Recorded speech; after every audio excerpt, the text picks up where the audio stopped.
Hey Karish, I started my radio journey doing your show.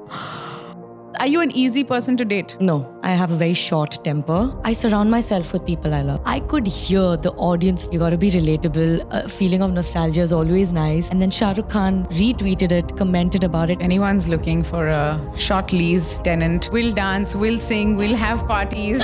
Everybody assumes that they know how to do our job. Can I just say that these are things we never talk about? We never talk about. What it means sometimes for you emotionally or physically. That's what radio is about. It's live. You're connecting with people immediately. How do you do it? I fail, Mariyam. I fail miserably.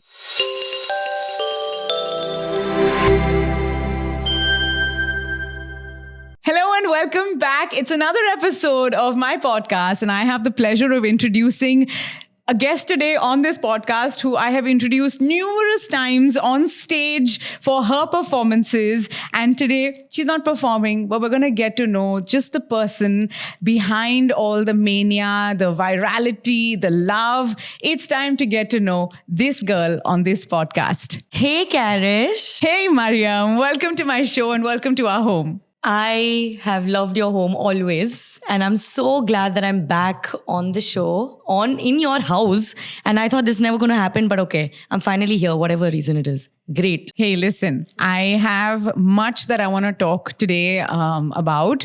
I think because you are a much talked about girl. Okay, as of 2023, in September, when we're shooting this podcast, Mariyam, you have been on YouTube India. You have grown to humongous numbers on social media. You've been on stage opening for big stars, all right? You have been at Coca-Cola Arena, all right? You have performed at places where people have not yet reached. And all this for a girl who grew up here in Sharjah, Dubai. You've been to school here in the Middle East. Your stories are so incredible. I think it's time to get to know you better. You know, coming from Karish, by the way, who has seen the journey throughout and who's also started the TikTok journey with both. We both started the TikTok journey together.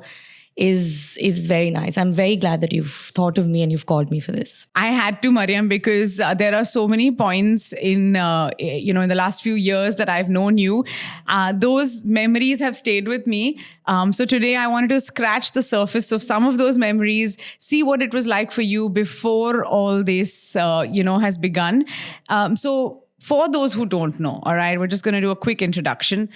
You and I both work at City 1016, and we both host our own shows with co-hosts, right? You do the evening show, the drive time show called Drive Master Go Go. Yep, with Lokesh. With Lokesh, who's fantastic as well, and we've known him for years.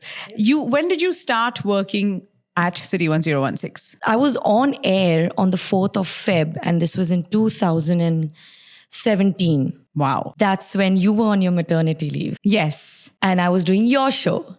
You were filling in for me? Yes. So I started my radio journey doing your show, Karish. Was it 2017, 2018? It must have been 2018 because I had Isaiah. Exactly. In January of 2018. Yes. So that makes sense. Yeah. Because I was wondering which child I also had in 2017. No, 2018. Correct. So it's been 5 years, over 5 years. Yeah, over 5 years. Right. It's been over 15 years for me. And I think I have seen many people just start their journeys, but I think it's safe to say, and everyone will agree, that your journey of success, it's been the fastest. Yeah, because we all want to see success in our careers. Yeah. We all want to see big numbers on social media, right? Yeah. We all want to see people appreciate us for our talents and gifts.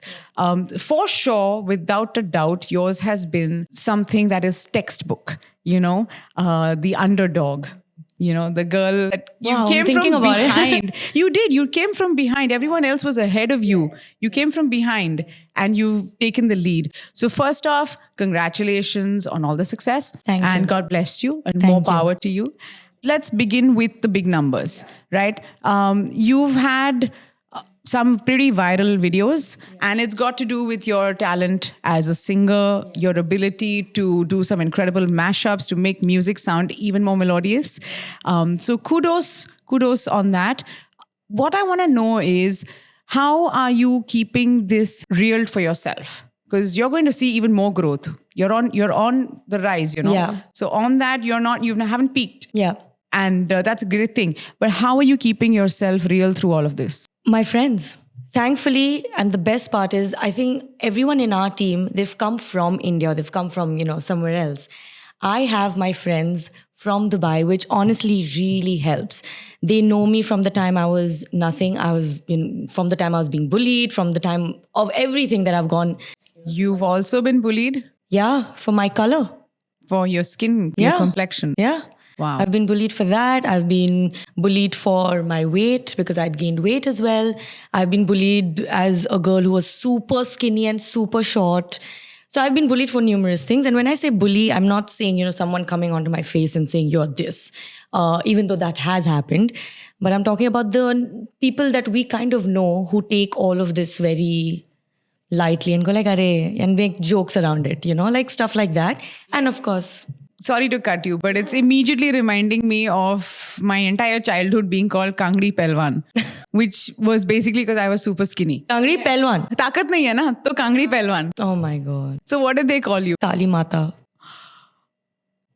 Yeah. That's just shocking. Yeah. Yeah. I don't know whether I could say that, but yeah. You can say anything here. I took it positively. I'm like, oh, great. You think I'm God. It's great. But anyway, through all of that, you have your friends who've been through that with you. And they keep you so grounded because as soon as you meet them, you forget that you're doing all these wonderful things in life because they just come and say, hey, you didn't pick up my call. Really? What do you think of yourself? Going back home to a mom who says, can you please clean your clothes? Can you put that in the wash? Stuff, these small things really, make you think about where you've come from and what you need to be going forward. And it's always nice to see people like Karish, when you came to me when I was nothing and just sat down and spoke to me about how are you? Why are you feeling like this? What is happening? And I have such amazing people around me and it makes a huge difference. Let's go right back to the beginning for you. So where did you grow up? And mom and dad are real sweethearts. Yeah. I love you. Love them so much. They love you a lot. And I feel like they are stars themselves, but did they ever want you to be a star? When I was young, they did push me to hey, go dance, no? How parents really do. Now, they never knew that I'd actually take that up really seriously.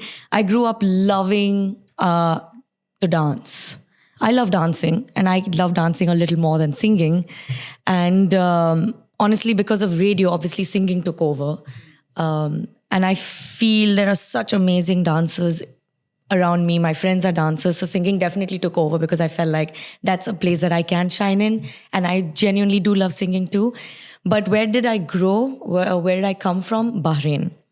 So I was born in Surat in India, and we immediately came to Bahrain. I was there for 8 years before we came to Dubai. So yeah. That, I have to pause you right there. Is Chandran around here right now? Yeah, he's there. He's right there. Hey, love, you've got to come in for this for a second. Come quickly. Come. He's looking at himself. Am I dressed? Because as soon as you mentioned Bahrain, yeah, for me it just rings bells because Chandran's also grown up in Bahrain, right? A little really? bit. And he loves Bahrain. Where did you stay? Yeah, I've got both of them. Hi. So ask a proper Bahrain local type question to our guest. You do realize I was 8 when I came to Dubai. But you would have eaten maybe at some similar place, no? Maybe some restaurant that's still Junk there. food is what I just remember. I was 8 years old. How do you think I'm going to... You think I'm going to remember? No? No. Have you ever eaten idli dosa in Bahrain? I only remember the Pearl Roundabout. Pearl Roundabout, yes. See, there you go. I remember the Pearl Roundabout, which is not there anymore, obviously. Yeah. Unfortunately. But I stayed in Manama, and there was a Pizza Hut joint right opposite my house. I used to keep pointing at that. I'm like, Mama, I want this. So I used to be a huge pizza fan because of that. Did you go to Adhari Park? Oh my God, I don't remember the name. Oh, I wish Mom and Dad were here. They would remember for sure. But there was a Manama Park or some really big park with the water ride and... Yes. Was that Adhari Park? I think so. See, he doesn't remember. You can't expect me to remember. You can't expect me to remember. He doesn't remember. Okay, but all I'm interested in knowing is what was your go-to junk food, which you said was... Pizza Hut. What was your go-to? Oh, shawarma, yaar. Come on. That is here In Dubai also. Hello, Bahrain also is the same So thing. is only. Bahrain ka shawarma better than Dubai shawarma? Definitely better. Oh. Yeah. All right. I just don't remember. It's been 22 years. We have to try and do a trip to Bahrain. Yes. Okay? Just to go back to some of those places and see what you guys remember. You know, after 22 years, I went back to Bahrain just for 11 hours. Oh, wow. I didn't get my passport because I'd given it for my Schengen visa. So I finally got it, and I only could go for that one reception to Bahrain, my friend's reception, and only for 11 hours. 22 years ke baad, when you go back to the place you were growing up in, you only go for 11 years. That's so sad. All right. Babe, we're going to fly with you when you're flying to Bahrain. Okay, done? Okay, I have to fly back though. So you will stay, I'll be coming back. That's Thank how you. it works. Thank you. Thank you. Done. We'll take you up on that. Oh, that was fun. And that was fun. Nobody knew anything about Bahrain, but we just talked about So growing up in the Middle East and you came to Dubai from Bahrain at 8, you don't remember much about Bahrain. Yes. We've established that. Yep. What do you remember about Dubai? What is your earliest memory about Dubai? Actually, it's Sharjah because I grew up in Sharjah. I stayed in Sharjah, but my school, college, work, everything was in Dubai. So I was that whole driving in peak hours kind of a person. My favorite memory of Sharjah is the first few weeks when my mom and I were just like bhatkoing everywhere. Ki kahan ja rahe, kahan rahe? We see these huge palm trees and we walk into this park. Okay, which was a park. Now it's called something else. But that entire Corniche, the waterfront, was something really different back then, which was about 20 years ago. It was just palm trees and a small little cafeteria on the side, and that's it. And we used to go there all the time. All the time. That's my favorite memory with the family. How much of that, that quality time together are you able to do today? And what is it that is something that you will definitely have in your family, because you loved it with your mom and dad? It's very, it's great that you're asking me this question because I've been a little bit of a bad daughter the past few months. Every time I tell myself I've got to spend time with my family, and then work comes in. You know how our schedule can get. It can get too busy, and we want to do everything. So we kind of take our favorite people for granted sometimes. And I think that's something that I definitely want to change right now. I want to go back to driving with them, taking small and short drives to, let's say, even a park that we used to go to, do our rides, the small little rides that we used to do. And they used to stand out and just wave at us. Those small things, just thinking about it, it just makes me feel so nice that we spent that kind of childhood. And at the same time, I want to do that even now. And what I would change if I have kids in the future is the fact that I'd try and make a routine with them that at least give us this Sunday or give us 1 hour every week and you tell us when it is, 1 or 2 hours. And I think that's something I should also start trying with my family, with my parents, and then maybe move forward with my family when I get kids. Yeah. How do you do it? I fail, Mariyam. I fail miserably. I am constantly, trying to do a little better because to me, the person that I am, being a mom, being a wife, I draw all my joy from that. So when weeks go by where I've not been able to, do the things that bring me joy, I feel that, it does get me down and work is booming. There's the podcast. There's obviously our radio work. I'm doing this single parent support group now. Your TV show is out and there's so much. There is constantly, there's events that you're hosting. So there's a lot of stuff we're doing all the time. And like we all know, there's work is a machine. It'll just keep going. You got to stop. You got to take a pause. Yeah. So if you're not basically refueling with these things, to me, I do suffer. And I feel like, okay, I need to stop everything and I need to go back and make sure that my kids know that I love them, Yeah, that's what I try to do too. Yeah. I try to give my Sundays at least a little bit of it to my parents. Yeah. And now they've come like, sorry, we have a movie. I'm like, okay, I deserve that. I deserve that. But yeah, try and make family time. I'm looking at you as you're talking to me and I'm so distracted because you're looking and you always look so well put together, but I also am I'm going to go there, okay? I know you from when you just started out at City, and I remember you used to just come into work in casuals and no makeup, and that's how I am too. Yeah. But you've obviously done, I see you, going through the journey that I've been through as well, where you learn makeup, you learn hair, you learn styling, you teach yourself to do basically the best that you can. So you put your best foot forward, and you're doing it so well. Is there any part of it that is not comfortable for you, or you're loving it all? There was a time where I used to only dress up for other people because I had to, because that's what our job requires, and you've got to look a certain way, which I get, and that's part of it. I was never a stylish person. I shouldn't say stylish because that was my style, but not someone who'd really think a lot about putting myself together with doing my hair. Even now, honestly, I come to work with, I don't even comb my hair sometimes, maybe a little bit of makeup, wear whatever I want, and I come to work. But I feel like I've finally found that comfort zone, or that area where I know if I want to wear this, I will wear it, and I've got to be confident in what I do. I've become more confident in what I wear and how I look than I was before, because I was constantly told that, no, you've got to be a certain way, you've got to look a certain way. And that's something I was not comfortable with. So was this confidence is coming in from what? From nothing but just believing in myself. And just to tell myself that, you know what, even in spite of people telling you you've got to look a certain way and you've got to be a certain way, you've come a long way, you've done a lot of hard work, and that's what matters. But now I dress up, like, as you can tell, I've colored my hair, I've put a little bit of makeup, is because I wanted to do that, So yeah, I do it for myself, Karish. Trust me, it takes out half your problems. Yeah.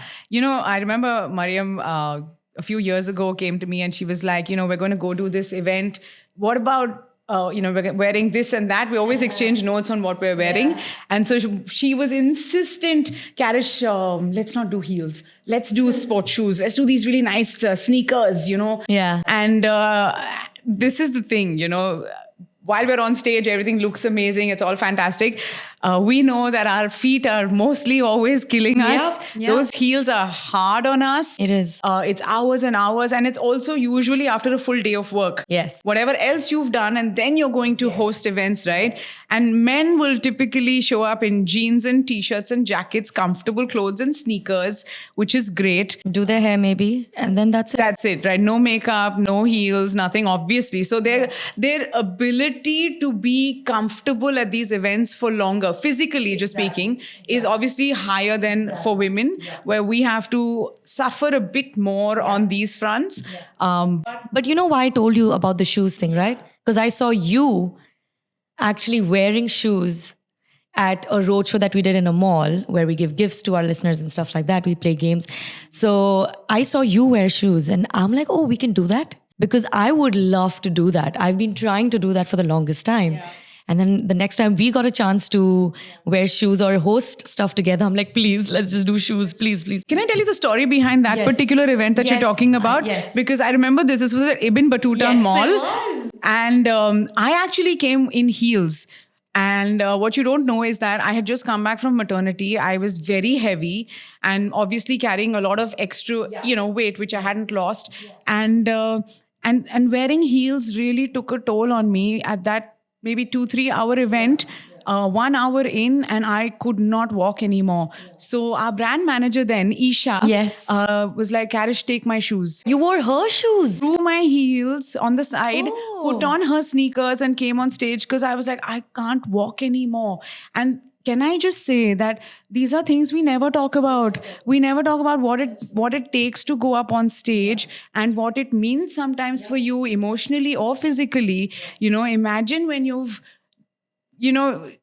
I put on easy 20-25 kilos with each pregnancy, and it takes time to shed that weight. Yeah, but there are those expectations from us, that we'll just slip right back into that exact situation with that same ease as you did before you had the baby. Anyway, I think as the only person on air, as the only girl on air with kids, I can't wait for you guys to have kids as well. Shaadi to hone do. What's happening? Come on, give us kuch de do, update de do. My papa is going to see this. Your papa is going to see that. Okay, tell us, are you an easy person to date? No. Why?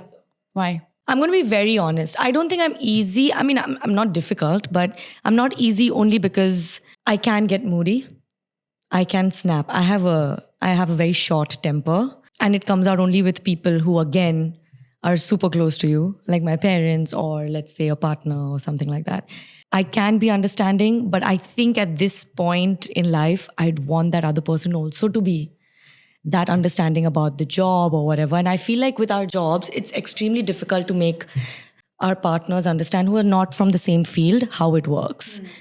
And I don't know, but you tell me, our friend circle or whatever, everybody assumes that they know how to do our job. For example, because we're out and about, like, oh, but you can do this, no?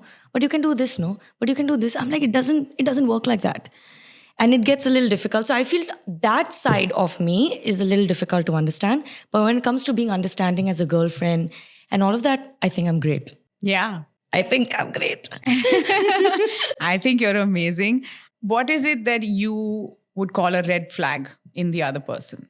Red flag in the other person. What are your red flags? Disrespect in any way. So even if you're with your friends and you just kind of talk down to me and go like, "Are, iska to yahi hai na?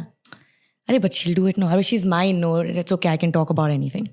It's like, it's just taking that person again for granted, or just disrespecting the fact that, or trying to show that, she's my girlfriend, I can talk about her like that, or however.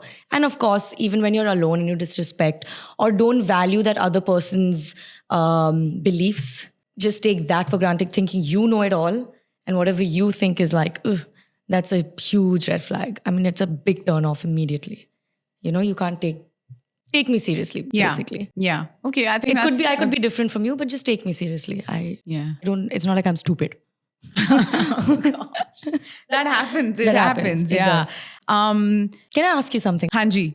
Because you were talking about how you were pregnant and it took so much time for you to lose that weight, come back. Did people treat you differently? Yes. I think it's the first thing that happens, Mariyam, is when you look a certain way, you attract a certain kind of attention, is what we know. But what I've experienced is that when you look a certain other way, you attract a certain kind of ignorance. No one wants to look at you or talk to you, or take you seriously.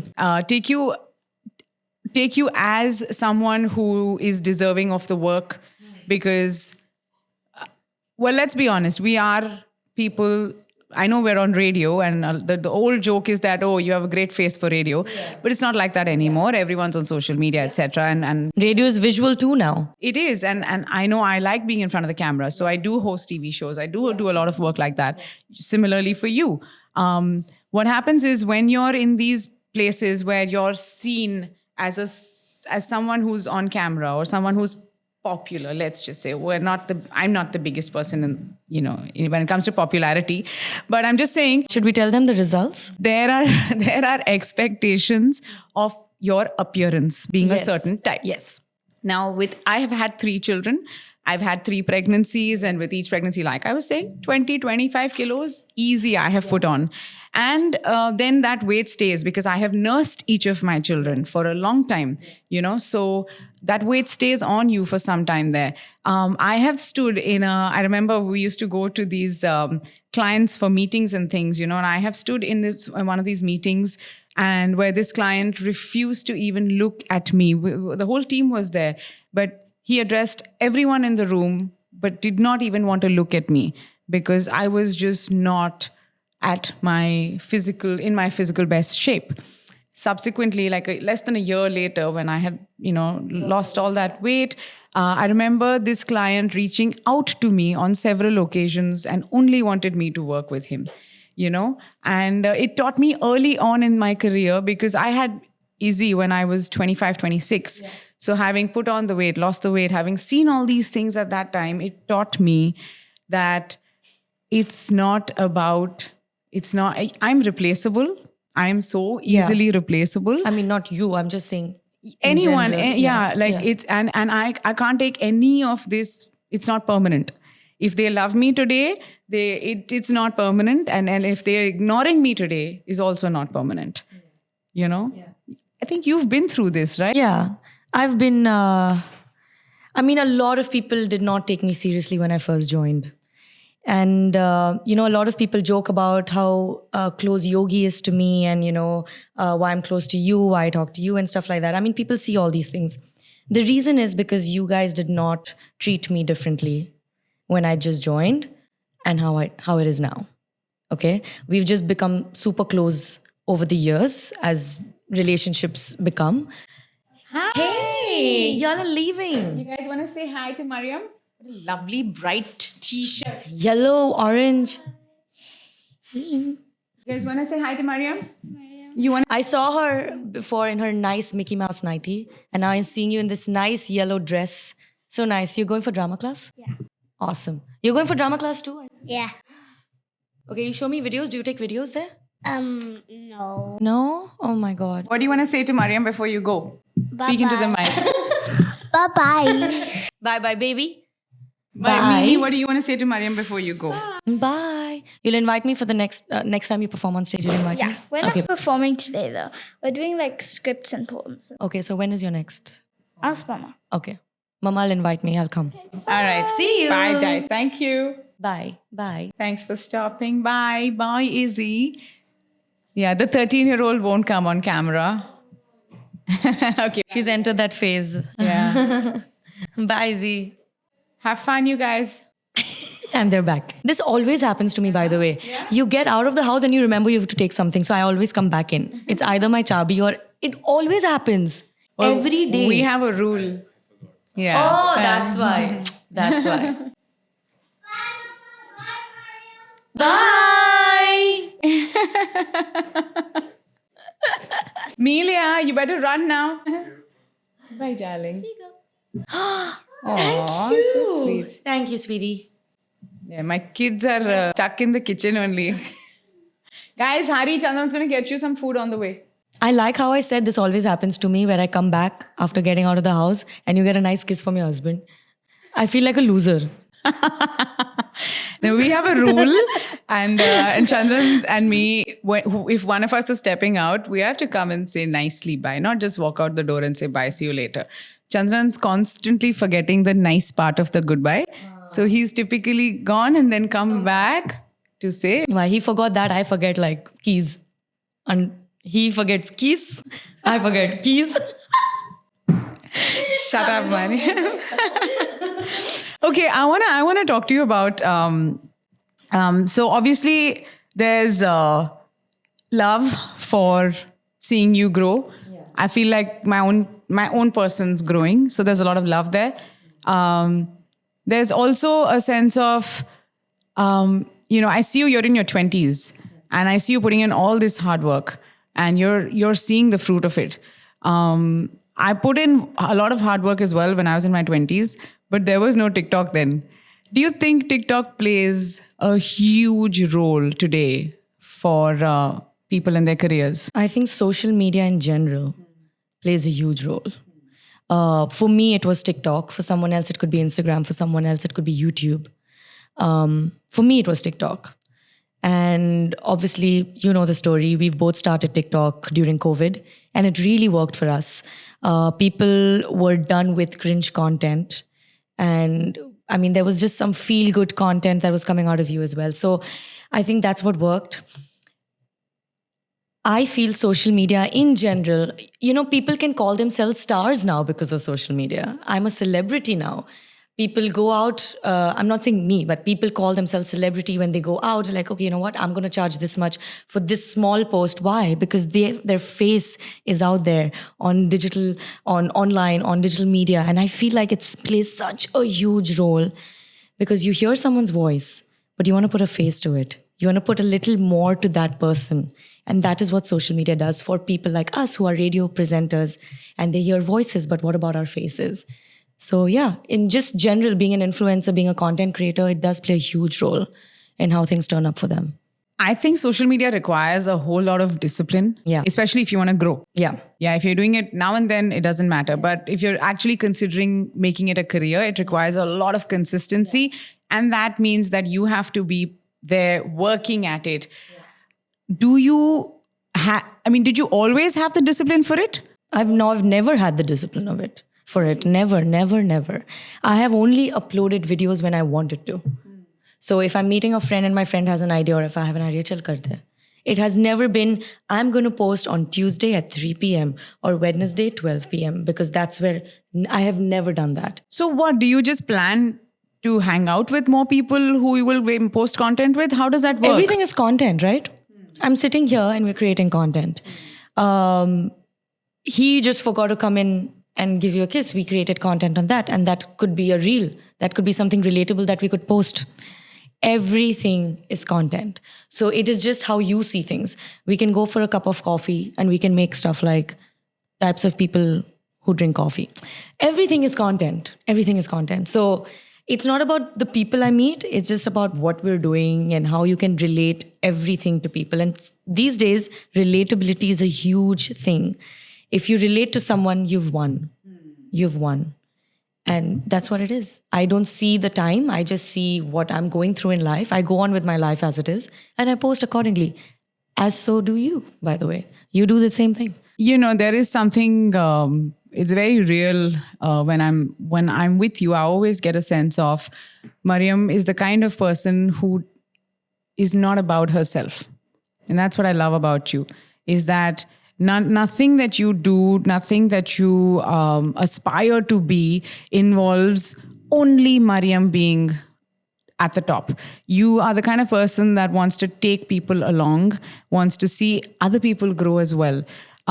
So, you know, I know that you're not a jealous person. So I know that you're not an insecure person.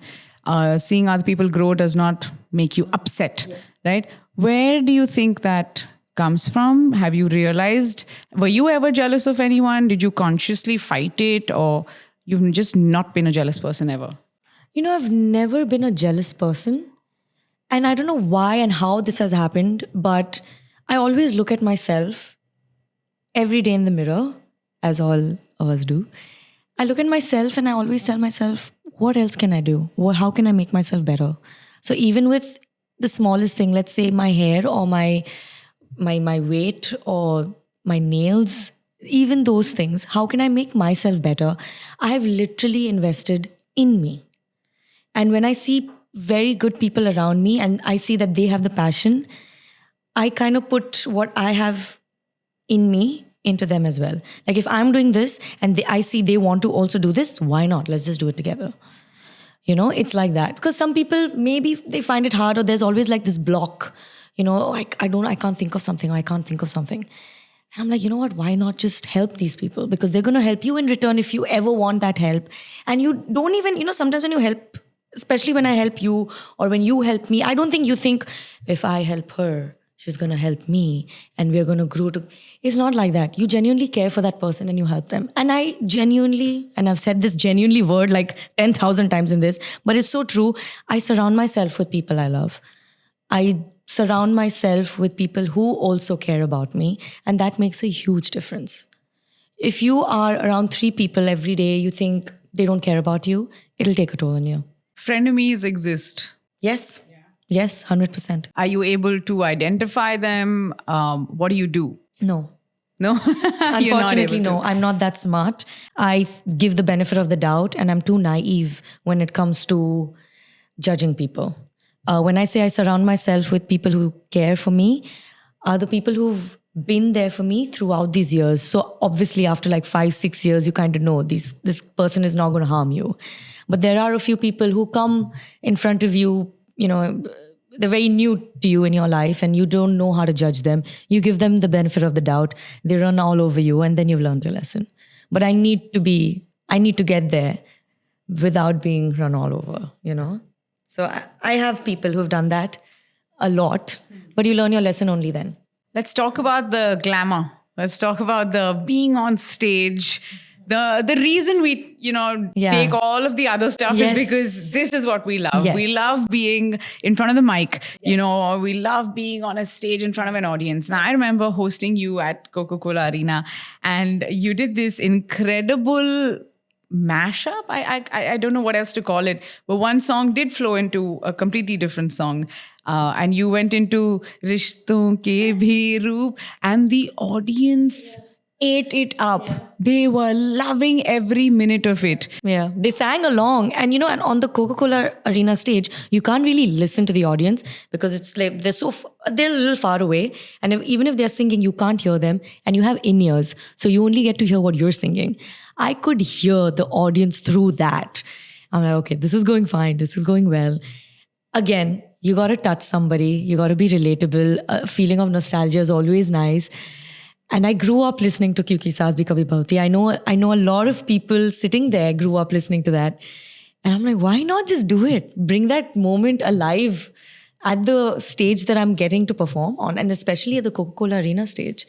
It was surreal. I did not know people would sing along with me. I just thought they'll be like happy about it. Here's what I'm wondering, right? A 20-something, You can say how old. 20-year-old? 29. No. 20-something girl. And you're obviously based out of the UAE. You love Bollywood, okay? But you're at a distance from it, some distance from Bollywood. You're not a trained singer, right? Are you a trained dancer? No. No. But you're on stage entertaining people who also love Bollywood and who have, who've heard the best of the best over the years when it comes to singers, who've seen, trained, choreographed performances, etc. And they love you. That audience is loving you. What is your process, Mariyam, is what I want to try and understand. How do you prepare to entertain this crowd? So it was never like I went up on stage the first time and I was like, great. In fact, my first stage performance was at a club in Bardubai, and I failed miserably. What do you mean? I missed beats. I couldn't hear myself. I went off 90% of the time. And I'm like, this cannot happen again. Because when I'm singing off air or not even on stage or whatever, I'm okay. I feel like I'm not this bad. And I just reflected on that. I'm like, this cannot happen again. You practice, you practice, you practice, you practice, you practice, you practice. You jam with the right people. You gain a little more experience doing those shows. You take help of people like my dad. He loves singing. He used to sing on stage, by the way, so I've got the inspiration from him. He's given me tips. My friends who are in the industry who sing a lot more on stage than I ever did or do, they give me tips. So you got to always have that thing of learning. You can't go like, okay, I've got the stage now. I've got the stage means I'm amazing. You have that, no, you're done for life. You have that attitude that you've made it, you're done for life. You've got to always keep learning and have that thing of learning. So the process of going up on a Coca-Cola Arena stage is you sit with someone who understands music. Like on that stage, I was with Shashwat, who's a brilliant composer. He's worked in movies and he teaches you. And, a lot of people have this air about them that, I've got it all and I'm going to be singing, you listen to me. That's never, you got to learn. You've got to learn. So Shashwat used to tell me, don't do this. You sound like super nasal. Get your voice out. Initially, I'm like, oh shit. I don't know what to do. I used to keep learning with him. And I went to his house at least 5 times. Did the entire thing 100 times before I went up on that stage. And the main thing on stage is also your technical sound check, again, which is how you sound in your in-ears, what levels you want out of your vocals, and how to entertain the crowd. And that honestly comes from my dad. He entertains the crowd. I see Sunidhi Chauhan, who's an inspiration. I see how she performs. So, a little bit of everything, kind of put them together and always think that you can learn even more from here is something that I always keep in mind before I go up on stage. That sounds like a good program. That sounds like a very good training program. So obviously mom and dad and your sister and you all live together. Yes. It must not be easy. Is it easy living together, all of you, all the time? Me and my sister, like my sister and I, we have a 2-year gap, and we've told each other it's impossible to live with each other, like in the same room. We have a 2-bedroom apartment, so obviously mom and dad in one room, me and my sister in one room. I have, in fact, spoken about moving out with my parents, and I sometimes regret it. But sometimes I'm like, what? I need a few months alone. I just need to see how I am living alone. And sometimes I think I'm right. But then I'm like, no, but family time. A lot of people don't have that. I'm getting that. So I'm kind of torn between feeling like that. Even if I do move out, it will not be, not even for a year. It'll just be for like it'll be for 6 months just to understand how I am. I don't know if that's enough, but I don't think my parents will also be okay with the fact that I want to move out. But it's for myself. I've not been able to do it. I've been thinking of that for a long time. I've not been able to do it. If anyone's looking for a short lease tenant, 6 month only, will dance, will sing, will have parties. Will you talk to my parents? It's because I see them upset about it. They are and upset I know about for a it. fact, yeah. But I feel like okay, tell me one thing. If you had to stay away from your parents, or, wouldn't you take that extra leap or extra time to give them because you're not staying with them? In my head, I feel like, okay, I'm staying with my parents. I'm going to go back home. So I don't make that effort to actually go out with them. I don't know. Why do you think they're upset about this though? This idea? Because they think I don't want to live with them. But that's not true. But no matter how much I try and explain why I need it, they are eventually going to assume that it's suffocating for me to live with them. That's not the case, I just want to do everything on my own, and I want to see how I am in a space where there's nobody else kind of in it and it's mine. So you have never ever lived No. on your own? No. But you do travel alone. You Yes, have. I've done that. I don't know if that counts. Because again, when you travel, you stay in an Airbnb. You're not really doing work. You're not living your daily life. But did you enjoy traveling alone? I love traveling alone. I love traveling, and I've loved traveling alone. Yeah. And I've gone to a place where people are like, you can't go alone. Huh. Like Zanzibar. Huh. I loved it. I've made new friends. I have gone to places. My first scuba diving session was in Zanzibar when I was traveling solo. So I don't know. I don't know how to explain it to my parents. I don't even know if I'm a good daughter if I ask them that I want to move out. I keep telling myself, am I even a good daughter? You're a great daughter. That's a separate conversation. This has come to you. That is exactly why I've not had the courage. I've spoken to them about it. They've not had the best reaction, as obvious as all parents would at one point in time. I think our Desi parents have a tough time letting go of their kids. Obviously in the West, it's very different in the West, where at 17 and a half, 18, and it's like go. But it's so funny because they're okay, because mom also very recently said, yeah, you're going to get married anyway, so stay with us till then. And then you're going to move out anyway with your husband. And I'm like, but that's not what I want. Yeah. I want to stay alone. One of the things that Chandran very often talks about is the fact that he left home, when he was 17, like I think on his 18th birthday or something. He was out. He was already flying to go study flying. But he's lived on his own since then. Yeah. Pretty much, so with roommates and flatmates and all of that. And tried his life from that point on was the beginning of being his own version of it. Yeah.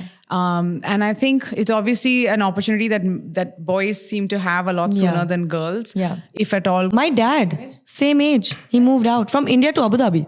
Yeah. And at that time, Yeah. It is something that in a lot of ways are we call ourselves progressive. In a lot of ways, we're still struggling with a lot of these things. But given that, Mariyam, I think your family is still incredibly progressive and supportive. 100%. Right?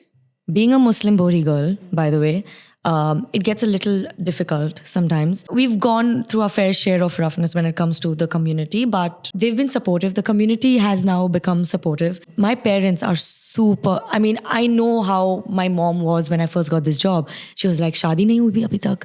You're going to be singing, you're going to be dancing." But from there to where she's come, hats off. Hats off to both my parents for always being there. For every show that I've performed, they were there. No matter what happens, they are there to watch me and say, we loved it. After everything. And that's why I can't move out. So that's what it is. It's just you're torn between the feelings and, the love that you have for your parents, and you just get it. Yeah, that's so sweet, Mariyam. Oh, I miss my parents. It's funny. I don't have that privilege of having my parents in the same city as me. Like I'm going to be hosting Kapil Sharma. Yeah. Yeah. And my mom's like, I wish I could come watch it, and it's so sad that for a lot of us who leave our families back home and come here, we can't share every single one of these successes or these joys that we have. But I'm glad that every single movie screening also that we have, that mom and dad are there. They're always there. And they try to talk to each one of you. And they come back and say, we said this to Karish. We said this to Tarun. Said this to Yogesh. So they love you. And but I wanted to ask you one thing. Would you be okay if Izzy, your 13-year-old, would, maybe she's turned 18, 19, and she'd say, I want to move out and I want to live on my own. Would you be okay with that? These are conversations that Chandran and I regularly have now. The way he sees it is that it's the best thing you can do as a parent is to let your child live on their own, because there is nothing else that will prepare them for life ahead than that kind of an experience where they deal with the world one-on-one. Because currently we're constantly there at every step, right from mama, I can't find my books, to, I've run out of data, or any need of theirs, we're there for it. So we'll still be there. But that first step of figuring life out on your own will be when they move out. 100%. The reason I've been able to do so much is because I know mom's there preparing food for me. Okay. And at the same time, I'm like, but this is not supposed to be like this. I'm supposed to be doing this on my own. So when I say move out, it's not because of mom and dad at all. Yeah. I will do everything to give them that time. I'm trying. Even if I move out, that time will come, and where I'm pushing myself to meet them, and, I want to make that family time.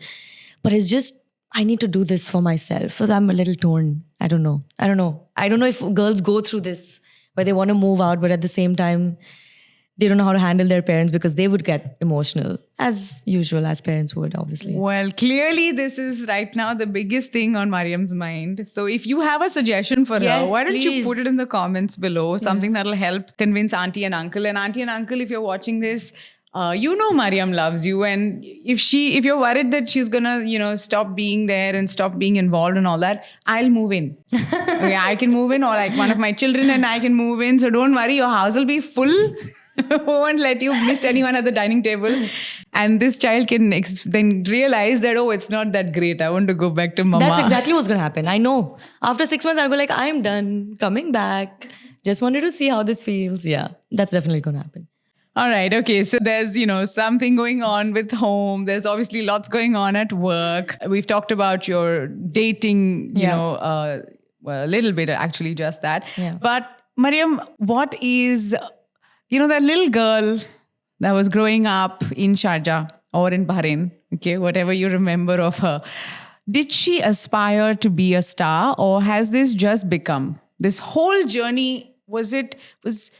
There was some part of you that wanted it. That's why it's set in motion, right? 100%. I wanted to entertain people. I didn't know how it was. I always thought that I'm going to go to Mumbai one day and become an actor. Oh, okay. For me, entertainment was Bollywood, right? When growing up, you only saw that as entertainment. But then when I came to Dubai, I used to, and honestly, I'm not saying it because I work for the station, I used to listen to City 1016. I have a lot of pictures with, everybody from the team as a listener. I remember the first time I came on air on City 1016 was with Tarun. He gave me Arijit Singh tickets at Hard Rock Cafe. Wow. When there was a Hard Rock Cafe. Exactly. This was in Festival City. And I remember after that, I never stopped listening to the station.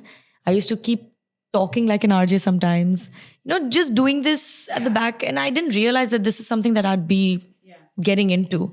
I got the opportunity to entertain. And I was like, obviously, I'm not going to think twice before taking it. But do you remember what your first show was like? How good or bad? How confident did you feel? It was Karishma's show. And I remember our boss, Tia, she was sitting with me. The first time I went on air, we call it link. So the first link I did was Good Morning, you're listening to, at that point of time, it was... was it Keeping Up with Karishma? No. Or Bend It Like City? Bend It Like City. Right. It was Bend It Like City. And it's this Bend It Like City with me, Mariyam, da-da-da-da-da. Fine, great. Next time I went on air, which was 10 minutes after that, Tia left. Tia left the studio and she's like, the only way you learn is when you'll get to do this yourself, because there's so many buttons and you're so overwhelmed. So she went out And that was the scariest moment of my life. Oh, you mean it was like that, someone's Threw me inside. Deep end. In deep end. That's it. So, and then she came back in to check on me. But yeah, that was the scariest moment. Scariest moment. What would you say would be an achievement that will feel like, this is what it was all about? I think very recently. I love creating content. I love hyping people up, like Karish mentioned. And that kind of got recognized by the biggest Bollywood star very recently. So, obviously, the first thing is obviously family supporting you. And when they clap and say, well done, beta, that's your highlight. But when it comes to work and your career, you want to see how that kind of goes. So yes, viral videos, got a lot of people to see those videos, giving me a lot of love, yes. But very recently, I have a vlog called Center Stage where I kind of put another artist with me and we kind of collaborate and kind of put local talent in front. Say names. What is this other artist's So name? the other artist is Abhay. He's a choreographer who I met 15 years ago at a wedding. So I thought, why not do a nice dance reel on Zinda Banda from Shah Rukh Khan's new movie Jogan. And along with him was a power-packed team. So we had kids from Yala Dance Studio, which is Sarthak's. We had Vicky Visual, who shot that video, and he's so talented. We had Prime Stage Dubai. They have an entire studio where we could shoot it. So they are a bunch of people who are just passionate and want to just put it out there that we do this. And that's all, Karish. That's all. And everything put together, we did a fantastic reel. Everyone gave their 120%. And then Shah Rukh Khan retweeted it, commented about it, and watched till the end because he mentioned that the kids that came towards the end did so well. So he's watched the entire video. And this is all thanks to the Shah Rukh Khan fan page as well, SRK Universe, who kind of pushed the video on Twitter. So it's just a bunch of people coming together and celebrating artists and talent. And I think for me, I feel like I've done something for other people as well. And yeah, I'm growing with them too. So it's a win-win situation. Do you see yourself as possibly a star in a movie, in a really big movie someday? I don't know if I see myself, but I definitely am working towards that. So I would like to see myself there. I feel like there's so much more I want to do also. So yeah, acting is something I want to take up now. I'm doing my singing, I'm doing my dancing. I want to do acting too, which I always thought I would initially. Like that was the first thing I always thought I want to do. So yeah, I do want to see myself there soon. Do you see me there? I see you. I see you taking Honestly? over the whole world. Mariyam, if there's one thing I know because of you, and it's like you're younger than I am. You're 29 and I'm going to be 39 this year. So we're a good 9-10 years apart. When I see you, I always learn so much from you because I feel like, I want to remember to be hungry. I want to remember to just come with a fresh mind and just be ready to take on something new. TikTok, okay, was... But you're like that too anyway. I think it's a good... It's just that slight push maybe because I'm doing something different and you're doing something different. Yeah. But you're exactly like that.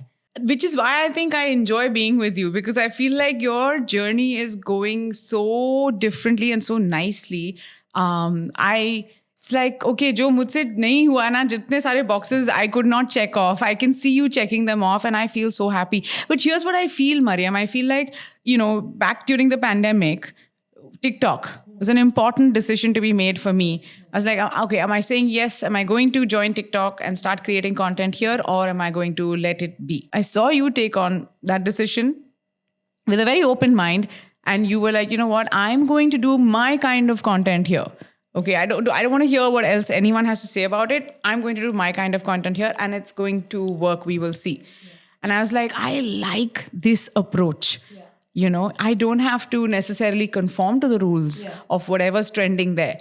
I'll just use this platform to do my kind of content. Yeah, great idea, Mariyam. And that was something important for me that even if I had known it in my life at some point, when that decision had to be made, it was you who reminded me of it. But I also took your help, by the way. If you don't, I'll remind you. We had that conversation where I was going to collaborate on TikTok with another content creator called Seth, who has been a huge part of my TikTok journey. And we became such good friends. And before collaborating with him, we had that talk. I'm like, should I do it? And then you're like, you know what? I think it's great. Because it's a new platform for you. People are anyway talking, because we had done a few duets with each other's videos. And you're like, people are anyway talking about it. Maybe they would like to see you guys together and making content, different kind of content. He has a very different way of making his videos. I have a very different way. And to put that together, it'll work. And I think you also pushed me, and you also genuinely, again, One more. 1,383 times I've said that word. But it's thanks to you. And one thing that I can say is you care about other people too. I think that's where we connect. You have your community, single parent community. I was a part of that. When I saw, you had already started it, I just entered and I saw someone crying there and just venting it out about their journey and their life. And to see everyone having that story, it was inspirational. It was overwhelming. And I think they had a sense of relief that we're not alone. Yeah. And you've made that happen. Yeah. I mean, it's crazy. Like I'm getting goosebumps just talking about it, because we were there. We saw how it all panned out. Oh, you were there at the very beginning also, because when I remember we were sitting for coffee, and I don't even drink coffee, but we were sitting at a coffee shop, I think with some green tea or something.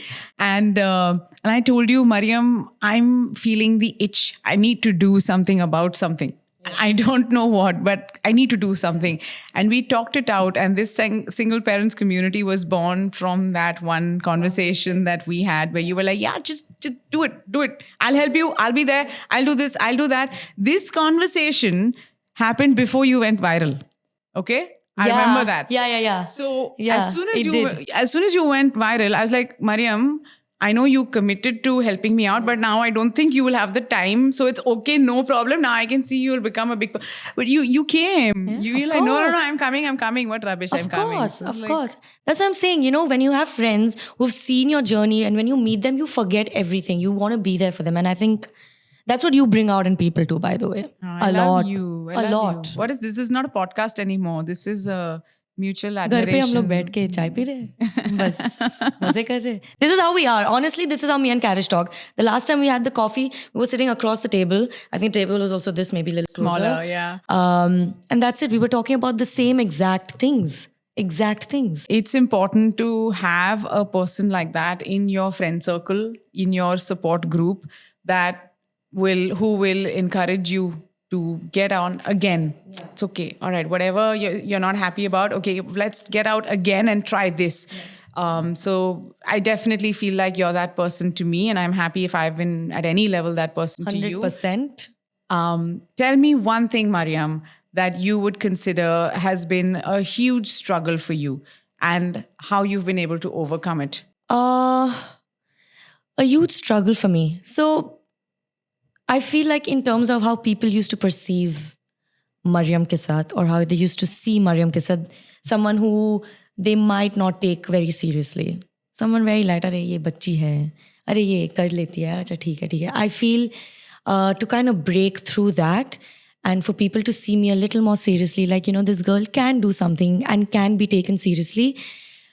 It was an everyday struggle, which is why I feel like I'm saying it very, it's very generic, but it's really not when you go through it every day of your life, where every time you're reminded about how it's okay, it's fine, you too, theek hai. You know, like people just very casually talk to you, and when you genuinely have so many things in your head that you want to do, but you know you're not getting that push because people don't take you that seriously, to get through that, to break through that, and coming out to be like, okay, I want to listen to Mariyam, she might have something nice to say, was a struggle. And I think I've kind of come out of that a little bit. In a great way. I mean, you have definitely... It's like, okay, they don't want me at this party, I'm just going to throw my own party. And then everyone wants to be at your party. That's what this is. And I love this. And obviously, I'm always going to be here to cheer you on and to see you do incredible things. I am so excited. I'm very excited for you. So many things, so many good things. I mean, we spoke 2023, 2024. I mean, that's the push. You know, these are your years too. So, and thank you. I love you. You know, I love you too. Well, that's our episode today on Hey Karish. If you've got questions for Mariyam, if you'd like to see her come back on this podcast, you've got to put them down in the comments for us. And of course, if you want to meet Mariyam and make a reel with her or a TikTok with her, I can give you her phone number. Yes, please. Comment below. And of course, watch out for the next episode of Hey Karish. We'll be back once again with more conversations with another guest. And it's going to be straight from the heart for you, because that's really what these conversations are all about. Mariyam, thank you so much. Thank you. I love you. From Hey Karish to Bye Karish. And if you have any questions for Karish, because obviously she has a lot more experience. And if you see her growth, it's just beautiful. I don't know if I can say this, but she is in the top 3 of ranked, when it comes to ranking of radio presenters and her personality in the UAE, she's in the top 3. And we've got stats, but just believe me when I say it. That's Karish. Do you want to know who number 1 on that list is? See you next time. Hey, my name is Mariyam and you've just watched me on Hey Karish with our very beautiful Karishma. And what we're going to do right now is you're going to comment and tell us how you like the podcast. Uske baad like, share and subscribe.